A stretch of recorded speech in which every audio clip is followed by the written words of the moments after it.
Hi everyone, so as I said I was going to start making some little videos and this is the first one of them. So this is very much a test.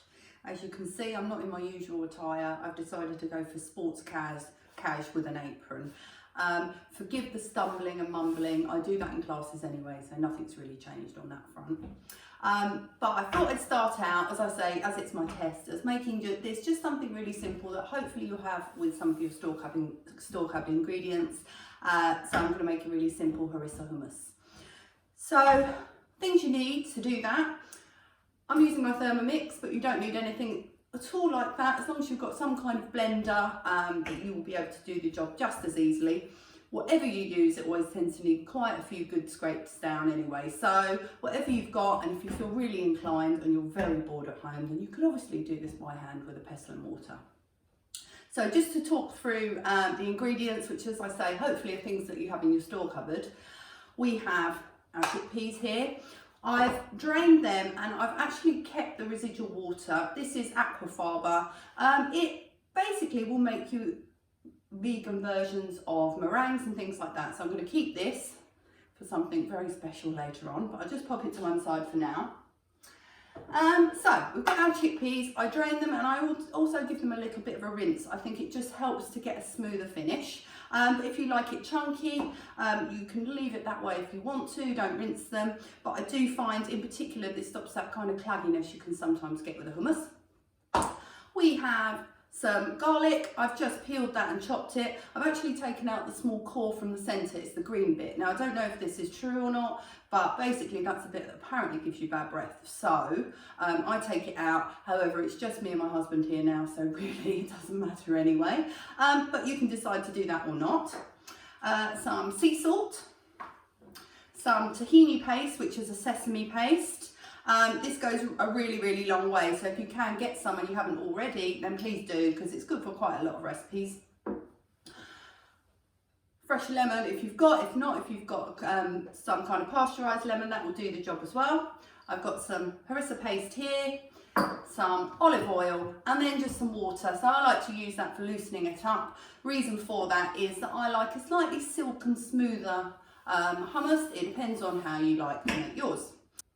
Hi everyone, so here's bringing all these ingredients together, and as I say, it's really super straightforward. First of all, we're going to take our garlic. I've got 3 cloves here. I love garlic. If you like less, I would suggest when you start this recipe, perhaps do 1 and move on to 2 until you get it just right. Garlic is quite fiery as well, so it does give a little bit of background heat, so I do like it. And I'm going to pop that into my food processor, and then I'm going to pop in my chickpeas as well. So both of those ingredients are going to go in there, and then pop the lid on, and we're just going to give that a blitz. So it's going to be noisy for a second, I won't speak. So just get that started, just to start to blitz it.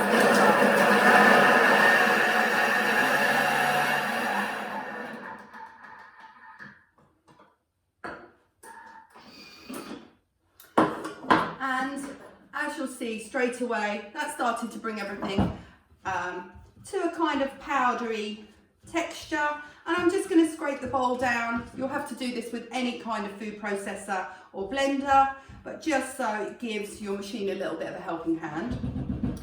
So now that I've got that, I'm going to start incorporating the other ingredients. So first of all, I'm going to add my tahini. So I think this is essential for a hummus really. You can make it without, but it does give it that authentic flavour. And I'm going to go for a couple of hearty spoonfuls. Kind of got the consistency of really runny peanut butter. Just a little touch more. And then at this point I'm going to pop some salt in as well. So I probably tend towards slightly saltier flavours.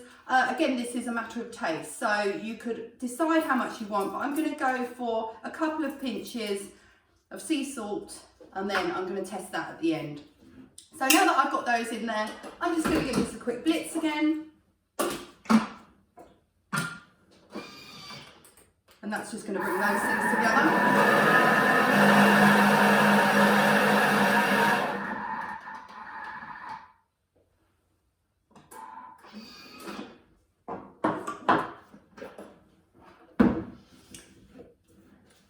and this is still going to be extremely dry. Now once you add your tahini, you will really get that sesame smell, which is sort of evocative of the proper flavour of a good hummus.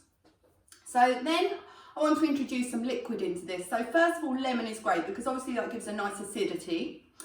Now this little object here is called a clever dick. I got it in Australia, and it's basically you screw it into the top of a lemon, and it means you can squeeze the whole lemon. They're fantastic. I think you can find them online. Goodness knows how long it will take you to get one, but they're well worth investing in. Really good and quite cheap too. So you can see I just squeeze really lightly and the juice is coming out. So I'm just going to go for that for now. There's still juice in there, so I can use that, or if I wasn't going to use it, or I can pop this back on, stick it in the fridge and use it later. And again, I'm now just going to give this a blitz, not too fast, just to allow everything to mix together a little. And then I'm going to turn the speed right down because I'm going to start to stream in some olive oil.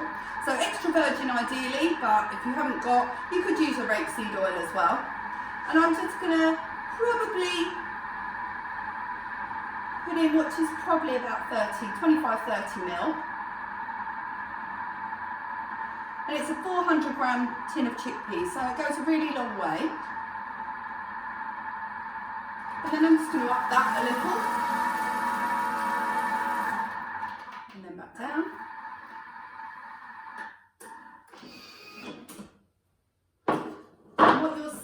By adding that oil, we've started to emulsify it, and actually the consistency has really changed. So it's at this point now, really all you're doing is deciding the consistency that you want, i.e. a little bit chunky, a little bit smoother, and just processing it to the point that you're happy. The other addition I am going to make is some water. I prefer that slightly more silken finish. So I'm going to stream in a little water. So you can see I'm not measuring anything as such, but it's a case of trying this out. You can't really do it wrong. The worst thing you could have is a slightly drier or a slightly more watery hummus. It's still going to taste great.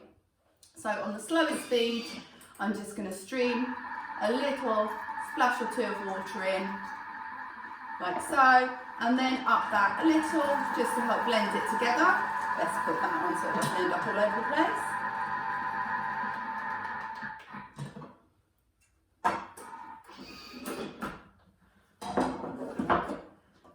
And already I can see that this consistency is what I'm looking for. And you can see it falls off.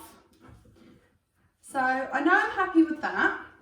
Now it's just a case of giving it a little taste really, and just seeing whether it's the consistency and flavour that I like in actually tasting it. So just a little. And immediately I think certainly needs a little more salt. And I'm going to go for a tiny little bit more lemon juice. My last addition, and this is completely optional, is a good wick of Harissa. That is the technical term. And then back on it goes the process until you're happy. And that can sit in the fridge for several days.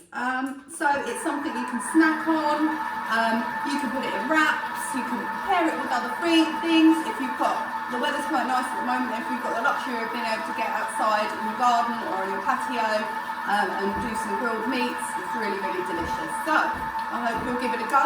I hope you've enjoyed my first video. Part of the reason for doing this particular video is because I'm going to be making some flatbreads to go with the hummus. So thank you very much for watching.